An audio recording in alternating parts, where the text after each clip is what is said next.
नमस्कार, हम Awadh Upadhyay Awadh express news channel से। आज हम सिद्धार्थनगर जिला के अंतर्गत एक मिठवल ब्लॉक है और मिठवल ब्लॉक के अंतर्गत आया हुआ हूं और यहाँ पर एक ग्राम सभा है नरही बुजुर्ग और जो कि मिठवल ब्लॉक के अंतर्गत आता है। यहाँ पर हमारे सांसद जगदम्बिका पाल जी लड़े रहे थे और गोरखपुर से यहाँ पर हमारे कुशल तिवारी जी भी लड़ रहे थे। समाजवादी बनाम भाजपा की यहाँ की लड़ाई थी और इसके पहले भी जगदम्बिका पाल जी सांसद रहे। फिर यहाँ की जनता ने रुझान दिया और भाजपा के तरफ जो है मुड़ गई यहाँ की जनता। फिर से जगदम्बिका पाल जी यहाँ पे सांसद रहे, लेकिन अयोध्या में सीट हारने का मुख्य कारण यहाँ पर बेरोजगारी से संबंधित कुछ लोगों ने कहा कि हम लोग का घर गिरवाया गया बुलडोजर से। कुछ अपना अपना जो है हर लोग अपनी विचारधारा रख रहे थे, लेकिन यहाँ पे कुछ हमारे भाई साहब लोग हैं। मैं सर्वे के दौरान पूछना चाहूंगा, भाई साहब यहाँ पे जगदम्बिका पाल जी सांसद रहे आपके। जी जी जी गोरखपुर से हमारे कुशल तिवारी जी आपके जिले में आते हैं जी जी जी समाजवादी से। जी तो कैसे फिर आप लोग संतुष्ट जगदम्बिका पाल जी से पहले से रहे कि क्या हम लोग पहले से रहे अच्छा, पहले से रहे। क्योंकि हम लोगों के बीच में कई पंचवर्षीय रह चुके हैं, इसलिए उनके बारे में हम लोग अच्छी तरीके से जान पहचान है, इसलिए हम लोग पहले से जुटे हैं उनसे। तो ये कुशल तिवारी जी का असर यहाँ पड़ा लेकिन विशेष हम लोग संतुष्ट जगदम्बिका पाल जी से नहीं है, हम लोग पार्टी से संतुष्ट है, मोदी जी से संतुष्ट हैं। अच्छा, पार्टी से संबंधित आप लोग वोट दिए हैं, योगी मोदी जी के नाम पर दिए हैं। जी जी मोदी जी के नाम पर दिए हैं। जगदम्बिका पाल जी का कार्यकाल बिल्कुल नहीं बढ़िया रहा, बिल्कुल नहीं बढ़िया रहा। जगदम्बिका पाल जी का कार्यकाल बेहतर नहीं रहा। चाहे वो आप देख लिए बिजली में, चाहे वो रोड में, चाहे स्वास्थ्य विभाग में आप जाके बांसी देख लीजिए, हर जगह गंदगी देख लीजिए, हर अस्पताल पर चले जाइए कोई ऐसा व्यवस्था, कोई स्वास्थ्य विभाग किसी अस्पताल में चले जाइए, किसी सीएससी पर चले जाइए, कोई सुविधा नहीं। केवल एक कहने के लिए है स्वच्छ भारत स्वच्छ अभियान। मतलब यहाँ पे आपके सांसद जी के द्वारा जी कोई विकास हुआ कि नहीं? कुछ नहीं हुआ, कुछ नहीं। ये केवल एक ही काम है इनका, किसी के घर शादी विवाह पड़ता है ये चले जाते हैं, 3,051-3100 न्योता दे देते हैं, यही इनका काम है। तो हमारे संत कबीर नगर में तो वहाँ पे मतलब प्रत्याशी के नाते वोटवे नहीं दिए। जी नहीं समझ पाए हम क्या कहे आप। हमारे संत कबीर नगर में प्रवीण निषाद जी सांसद रहे बीजेपी से। जी समाजवादी बनाम भाजपा की वहाँ लड़ाई थी संत कबीर नगर में, तो प्रत्याशी न किसी से मिलते थे न जुलते थे, इसलिए वहाँ की जनता नकार दी। जी पार्टी के नाम पे वोट न दे करके बहिष्कार कर दिया। जी तो आप लोग बहिष्कार नहीं जी, हम लोग बहिष्कार नहीं किए। और रही बात, विनय शंकर जी आए थे, अच्छी बात है, आए थे, दमदार नेता भी हैं, ऐसी बात नहीं है, लेकिन पार्टी सिंबल से तो फर्क पड़ता ही है। बेरोजगारी पर क्या कहना चाहिए? बेरोजगारी तो बहुत ज्यादा है, इतने हर विभाग में कोई ऐसा विभाग नहीं है जिस विभाग में पद रिक्त न हो, चाहे वो फोर्थ क्लास का हो, चाहे वो फर्स्ट क्लास का हो, चाहे 2 क्लास का हो। अच्छा, योगी लेकिन कोई भी वैकेंसी इनके सरकार में निकला ही नहीं, और जो निकला भी वैकेंसी उसमें कहीं पेपर लीक हो गया, कहीं कुछ हुआ, कहीं मामला सुप्रीम कोर्ट गया, कहीं हाई कोर्ट गया, यही समस्या, यही बात है इनके सरकार में। एक भी भर्ती कोई बता दे। आज बच्चे जो 4 लाख 8 लाख 10 लाख खर्चा करके जो अपने बच्चे किसान पढ़ा रहे हैं यहाँ से कोटा तक, उनके बच्चे घर पर आके पढ़ लिख के 20 लाख खर्च करा के बैठे, उस माँ बाप से जाके पूछो सरकार क्या कर रही है, उसी गेहूं से हो जाएगा। तो 20 लाख पहले खर्च करके बच्चे को पढ़ा के घर पर बैठाया है, उसके बाद जब वैकेंसी निकलेगी तो उसका उम्र ही नहीं, कहाँ बरसा जब किसी सुखानी। यही कहानी है भाजपा की। तो क्या मांग है? सबसे बड़ी चीज तो बेरोजगारी, जब तक ये बेरोजगारी नहीं हटाएंगे तब तक ये अच्छा नहीं करेंगे। पहले बेरोजगारी, सब बच्चे को नौकरी दिया जाए, जो काम करने लायक है बालिक उनको रोजगार दिया जाए। अभी देखिए फिर रुतबा हमारे देश की। तो मतलब रोजगार चाहते हैं? जी जी, हर बच्चे को रोजगार मिले, जो उम्रदार हो जाए, उसका उम्र पूरा हो जाए, मतलब बालिक हो जाए, उसको रोजगार मिले। पढ़ा लिखा बच्चा जो जिस लायक है उसके हिसाब से उसको रोजगार मिलना चाहिए। फिर देखिए देश का विकास। अब वो तो गेहूं दे के केवल चटा रहे हैं, कुत्ते के तरीके से पाल रहे हैं, हमको आहार वो दे रहे हैं, ये नहीं कि अपने कमा के खाओ। जब इतना कुछ जानते हैं फिर मोदी जी को वोट भी दे रहे हैं, तो मोदी जी से जब कुछ मांग बेहतर रखिए आप। अब आज देख लिया अयोध्या जी की सीट आप कह रहे हैं, आज कितने खानदानी कई पुष्पों से बसे हुए हैं अयोध्या जी में। वो वहाँ अपना प्रसाद बेचते थे, फुल की चाट बेचते थे, कुछ माला बेचते थे, आज उनका जीविका कई पुष्पों से चला आ रहा है। थोड़ी जैसा थोड़ा आज बेचारे कहाँ जाए हो, जो उनके लिए भी आवंटित कहीं जगह दिलाई ना, अयोध्या जी में दिलाइए आप, कहीं और अन्य जगह उनका आखिर कहाँ जाएंगे कई पुष्पों से। आज भी अयोध्या जी में आज चले जाइए आप, जितने बड़े बड़े होटल हैं, जितने बड़े बड़े वहां मैरिज हॉल हैं, सब देख लिए महाराष्ट्र के सेठ रहेंगे, गुजरात के सेठ रहेंगे, बंगाल के सेठ रहेंगे, कलकत्ता के सेठ रहेंगे, एक भी सेठ यहाँ के नहीं पाए जाएंगे हमारे अयोध्या के। जितने बड़े बड़े पैलेस होटल हैं आप आज भी पता कर लीजिए, और बताइए यहाँ के जो कई पोस्टों से पड़े हुए हैं वो बेचारे कहाँ जाएं आज, उनका घर द्वार रास्ता सब बंद कर दिया गया, गिरा दिया गया। वहाँ तो बाहरी आ रहा है, प्रसाद तक नहीं ले रहे हैं। नहीं ले रहे हैं, बाहरी प्रसाद तक नहीं ले रहे हैं। आप कह रहे हैं देसी घी का लड्डू चढ़ाइए, देसी घी का लड्डू अयोध्या जी में लोग दे रहे हैं, चलिए ठीक है, कोई बात नहीं, अच्छी बात है, लेकिन उसी हिसाब से पैसा भी तो लग रहा है। पहले आदमी 1 किलो चढ़ाता था, थोड़ा वहां चलता, थोड़ा घर पे भी प्रसाद लाता था। अब आदमी महंगा की वजह से 1 पाव खरीद रहा है, वो भी आप सब गिरा रहे हैं, 1 लड्डू केवल आ रहा है। आदमी क्या करे, घी तो सबको अच्छा लगता है खाने में, लेकिन उसी हिसाब से पैसा भी तो चाहिए, आमदनी भी तो होनी चाहिए। जब हम बेरोजगार हैं आज अयोध्या जी में, हम घी का लड्डू नहीं खरीद पा रहे हैं, तो कैसे जाए अयोध्या जी, कैसे हनुमानगढ़ी पर हम लड्डू चढ़ाएं। राम जी का मंदिर और बना, रोजगार हमारा होता, हमारे पास भी आमदनी होता, तो हम भी जाते घी का लड्डू खरीदते, हम भी जाते चढ़ाते। आज जिसके पास पैसा है वो जा रहा है, जिसके पास नहीं वो बेचारे परेशान है अपने रोजगार के चक्कर में, हमको रोजी रोटी कहाँ से मिले। तो जय श्री राम के बाद अब जो है क्या होगा? जय श्री राम का नारा लगा करके चुनाव लड़े, जी मंदिर को बनवाए, जी। अब जय जगन्नाथ चल रहा है। अब मंदिर बनवाने का मतलब ये थोड़ी है कि किसी को उपास करवा दो, किसी का रोजी रोटी छीन लो। केवल इनका ये कई काम है, जब इनकी सरकार बनेगी अगली बार, अगर इस पंचवर्षीय में रोजगार नहीं दिया तो कभी फिर भाजपा सरकार आएगी नहीं। अभी तो योगी बाबा के पास समय है, 27 के पहले अगर रोजगार दे देते हैं तो उसके बाद हमेशा भाजपा रहेगी। रोजगार केवल दे भाजपा सरकार, कभी भाजपा हटेगी ही नहीं। केवल रोजगार का डिमांड है, यही सबसे बड़ा मुद्दा, रोजगार। रोजगार चाहिए। सब अपना कमाओ अपना खाओ, ये नहीं कमाओ को गेहूं दे, राशन दे, खाते में पैसे दे, तब आप जियो। खुद कमाओ खुद खाओ, तब भारत का विकास होगा। मिलकर बात करके आपसे बहुत अच्छा लगा। भाई साहब से पूछते, भाई साहब क्या विचारधारा है, वर्तमान सरकार चल रही है? बहुत बढ़िया चल रही है, रोजगार चाहिए। रोजगार चाहिए, और असर तो पड़ा यूपी में। अब असर पड़ा वही रोजगार की वजह से, रोजगार मिल जाएगा फिर भाजपा बहुत बढ़िया। सीट आधोआध पे आ गई, असर पड़ा रोजगार की वजह से, बेरोजगारी होने के कारण। रोजगार मिल जाए सब सही है।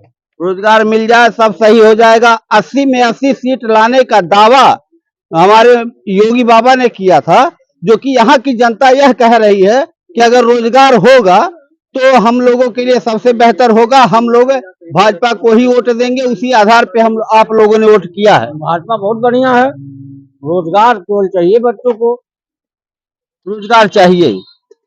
ए भाई साहब इधर आइए 2 मिनट के लिए, आप पढ़े हैं, आते हैं। चाचा क्या कहना चाहते हैं? सरकारी एम्प्लॉय हूँ, मैं रहता नहीं। अच्छा, यहाँ रहते नहीं है। भाई साहब थोड़ा सा इधर आइए, काहे शर्मा रहे हैं? बताने में शर्मा रहे हैं, बताइए चाचा क्या कहना चाहते हैं? हम क्या कहेंगे, विकलांग आदमी हैं, हाँ, घोषणा करते हैं कि विकलांगों को इतना इतना देंगे, बस केवल घोषणा होता है, मिलता नहीं है, धरातल पे नहीं है, धरातल पर नहीं है, कागजी है। कागजी है। 3000 रुपया पता नहीं कितना दिन पहले घोषणा किए थे कि विकलांगों को, विधवा को, वृद्धा को देंगे, अब आज भी नहीं मिल रहा, नहीं मिल रहा है, केवल 1000 रुपया मिलता है।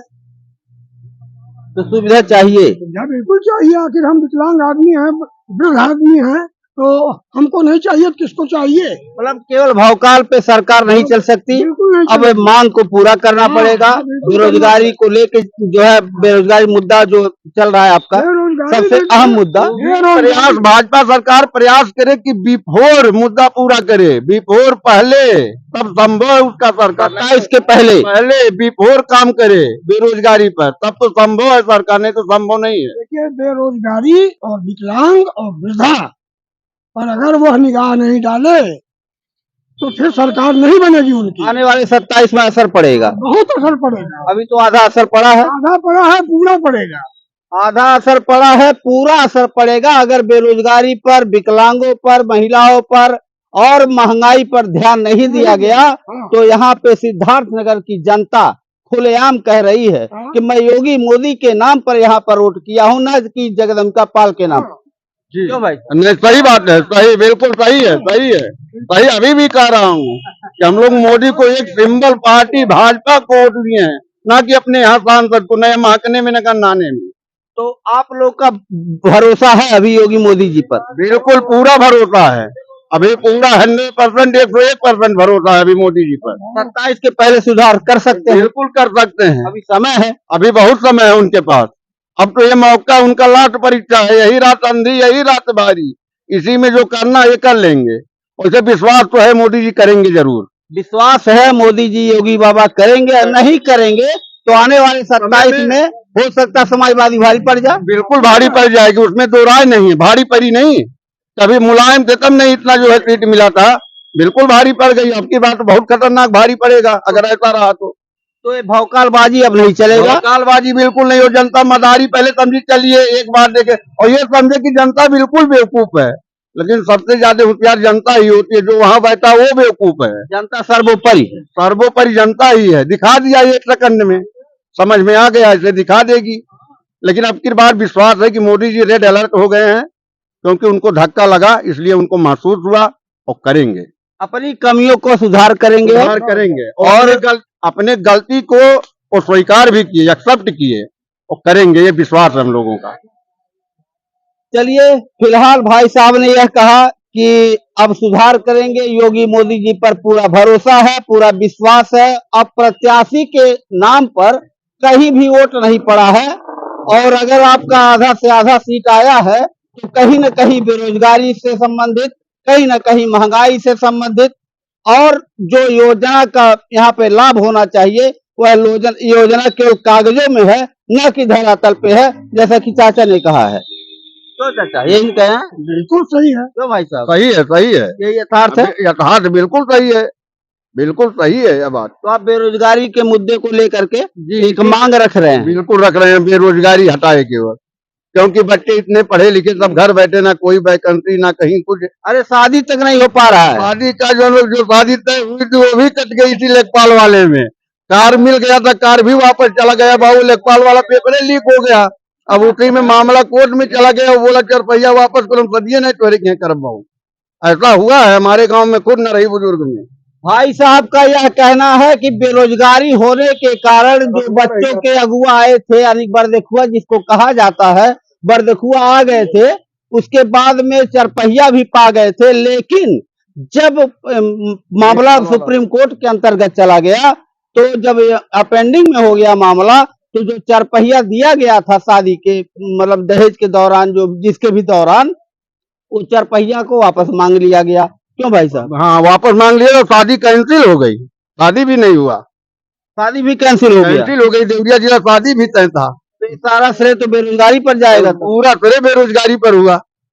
बिल्कुल, वो लड़की भी टीचर है, कोई ऐसे थोड़ी थी, वो भी नौकरी कर रही थी, अभी वो नौकरी कर रही है, वो बेरोजगार के साथ कैसे शादी करेगी? तो वो लड़की का भविष्य भी, उसका भी तो अपना भविष्य भी तो देखेगी, और इनका भी नौकरी लग गया होता तो दोनों का शादी हो जाता, लेकिन नहीं हुआ।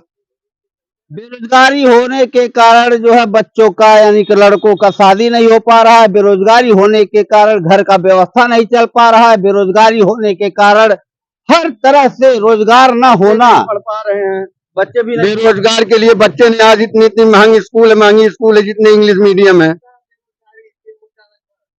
क्या कह रहे चाचा?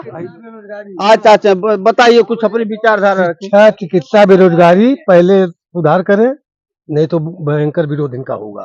बस इतना ही कहा। भयंकर विरोध। हाँ, आते हैं भाई साहब, पढ़ रहे हैं आप? अरे भाई साहब, अरे भाई कहे शर्मा रहे हैं सर? क्या बात को भाई साहब पढ़ते हैं, तो बताइए कुछ अपनी विचारधारा रखिए। बताइए। बाबा की सरकार है, मोदी जी की सरकार है, केंद्र में राज्य में दोनों जगह चुनाव भी था सामने। ओके, 80 में 80 दावा कर रहे थे, जो कि आधोवाद पे आ गए। तो कहीं ना कहीं क्या कारण रहा होगा? वही जो भाई साहब ने बताया, अभी मुख्य मुद्दा बेरोजगारी का ही है यहाँ पे। मुख्य मुद्दा बेरोजगारी का है, चिकित्सा का है, महंगाई का है। ये तमाम अगर योजनाओं पर तमाम मतलब जो मांग कर रहे हैं, इस पर अगर सरकार ध्यान दे दे तो आने वाले 27 में हो सकता बम्पर और से जीत हो। जी जी बिल्कुल हो जाएगी, कोई दिक्कत नहीं। मेन मुद्दा बेरोजगारी को लेके ही है यहाँ। अभी सुधार भी हो सकता है। तो है, लेकिन बेरोजगारी नहीं जा रहा है। शिक्षा जितना चाहिए उतना है, शिक्षा में दिक्कत नहीं है, लेकिन बेरोजगारी के लिए कुछ करना चाहिए। प्राइवेट पढ़ावा मेन मुद्दा वही है, मेन मुद्दा वही है, बेरोजगारी को लेके ही है जो कुछ है। रोजगारी नहीं बा, दिल्ली बम्बई जा ठेकेदार पैसे नहीं दे रहे। दिल्ली बम्बई हम लोग कमाने जाते हैं, ठेकेदारी में काम करते, पैसे ही नहीं देते हैं घर आते समय। और जो कमाए दारू पहले ना वो तो बंद करवाना चाहिए सरकार को। कितना घर बहन बेटी सब बर्बाद हो रही है, दारू तो बंद कराना चाहिए सरकार को। उसमें हम लोग को क्या इनकम मिल रहा है? हम लोग को जो पैसा कमा रहे हैं, सब लोग दारू का लत लग गया है, उसमें पीते खाते हैं, उड़ाते हैं, आके घर पे झगड़ा करते हैं। दारू तो पहले बंद कराना चाहिए, नशा पत्ती। कमाने जाओ प्रदेश में, उसके बाद ठेकेदार लोग पैसे ही नहीं देते हैं। अगर हमारे यहाँ काम रहते तो हम क्यों जाते वहाँ? अगर यहाँ आप काम पाते तो बाहर नहीं जाते। क्यों यहाँ कोई भी कंपनी नहीं दिखता है, सब बाहर ही है, मुंबई दिल्ली कलकत्ता हरियाणा। खंडन करना चाहते हैं इनसे। क्या भाई साहब क्या कह रहे हैं? हम ये नहीं कहेंगे कि दारू बंद किया जाए। हाँ। रही बात अपने आदतों पर सुधार करें लोग, दारू क्यों बंद किया जाए? दारू से सरकार को लाभ है, मजदूर वर्ग के हैं, दिन भर मेहनत करते हैं, शाम को पीते हैं। आप पीते हैं? नहीं, हम कभी नहीं पीते हैं, हम कभी नहीं पीते हैं। बियर पीते हैं? कभी कुछ नहीं, गुटखा खाते हैं, पान खाते हैं, दारू कभी। लेकिन जैसे मेहनती लोग होते हैं, लोग खाते, पीने से थकावट कम होता है, तो पीते खाते। अपना आदत सुधार करो। दारू बिक रही, क्या हम नहीं पियेंगे? हमारे मुंह में कोई डाल देगा? पहले अपने पर सुधार करो। दुनिया में पता नहीं जहर भी मिल रहा है, खाने वाले खाते भी हैं, तो ये क्या मतलब कि जहर मिलता है तो उसको खरीद के खा लिया जाए? मार्केट में बहुत चीजें मिलता है। अपने पर सुधार करो कि हम ये चीज नहीं खाएंगे, ये चीज नहीं पियेंगे, हम इनसे नहीं बोलेंगे, तो अपने आप कुछ नहीं है, बंद है। हम नहीं पियेंगे तो बंद है दारू हमारे लिए। अपना सुधार करिए, अपना विचार बदलिए, कहने का है भाई साहब का यह मतलब है। जी। और मेन मुद्दा भाई साहब का मेन मांग यह है कि इस आने वाले 27 में योगी बाबा से आपकी यही मांग है कि हम लोगों ने आपके नाम पर वोट दिया है, ना कि प्रत्याशी के आधार पर वोट दिया है। तो आपका विश्वास यह है योगी बाबा मोदी जी पर कि बेरोजगारी, महंगाई और अस्पताल, जो अस्पतालों में व्यवस्था, साफ सफाई पर ध्यान दिया जाए। क्यों भाई? जी, इतनी बेरोजगारी देखिए, कोई भी विभाग में आप देख लीजिए, कोई ऐसा विभाग नहीं है जिसमें रिक्त पद न हो। कोई भी विभाग ऐसा नहीं है। यही पुरानी है वैकेंसी, इतनी यही सब बच्चे एडजस्ट हो जाएंगे अगर पुरानी वैकेंसी निकाल दें तो। लेकिन पता नहीं क्या करे, वैकेंसी के नाम पर बिल्कुल नहीं कुछ। और बच्चे सब, उनका उम्र खत्म हो जाएगा, क्या करेंगे बच्चे? इतना ना कोटा तैयारी करे, 18 20 लाख रुपया खर्च करके आके आज घर बैठे हैं, वैकेंसी नहीं है, क्या करें बेचारे सब? तो सरकार बेरोजगारी पे ज्यादा ध्यान दे। बच्चे मेहनत करके घर बैठे हैं, अब उनको कहिए कि खेत में जाएं, कुदाल चलाएं, तो नहीं उनकी बस की बात है, क्योंकि वो शिक्षा ग्रहण किए हैं, खूब सुख में पढ़े हैं। भाई आदमी पढ़ेगा तो भाई मेहनत तो करेंगे, पढ़ाइए में जो मेहनत करेगा वही करेगा। कहने वाला आपका कलम पकड़ने वाला जो है कुदार नहीं पकड़ सकता। नहीं पकड़ेगा। इसलिए कहीं भी रोजगार उसको दिलाया जाए, कहीं वो रोजगार के लिए नहीं कि गेहूं मिल जा रहा, पैसा खाते में आ जा रहा, उससे कुछ होने वाला नहीं है। आदमी इतना मेहनत किया, इतना पैसा खर्च किया, उसको बढ़िया रोजगार मिले और अपने कंपटीशन से रोजगार लेगा। ये नहीं कि उसमें वो घूस देगा या कोई बात, उसमें लोहा हीरा चांदी सब रहेगा, उसमें हीरा चाटिए आप। 27 के पहले होना चाहिए। 27 के पहले ये नहीं कि चाहे जिसको उस लायक में बच्चा है उसको नौकरी मिलनी चाहिए। अरे जो मान लीजिए इंटर हाई स्कूल किया, उसके लिए छोटा पद निकाले, छोटा पद निकाले, वैकेंट्री आप निकालिए। केवल अभी देखिए सब बच्चे सफाई कर्मी का पद निकाल सकते हैं। कम से कम नहीं 100%, 50% रोजगार होंगे, तो 50 अगर रोजगार हो जाएंगे तो वो भी एक दो को कहीं न कहीं एडजस्ट करेंगे, उनको भी वो रोजगार देंगे। और पहले सब पूरा घर जब बैठे हैं तो कौन किसको रोजगार देगा? कहने का यह मतलब है कि जो पढ़े लिखे हैं, हाई स्कूल इंटर पास किए हुए हैं, उनके लिए भी आप छोटा पद निकालिए, क्योंकि इतना योग्यता अगर नहीं है तो उनके लिए सफाई कर्मी का पद निकाल सकते हैं आप, चपरासी का पद निकाल सकते हैं आप। लेकिन 27 के पहले अगर यहाँ की जनता ने कहा है 27 के पहले अगर हम लोग के बेरोजगारों पर ध्यान नहीं दिया गया तो 27 में जो आज आधे आध का फर्क हुआ है तब पूरा फर्क पड़ेगा। बाकी भावनाओं को समझिए। अवध एक्सप्रेस न्यूज चैनल से अवध उपाध्याय। जय हिंद, जय भारत।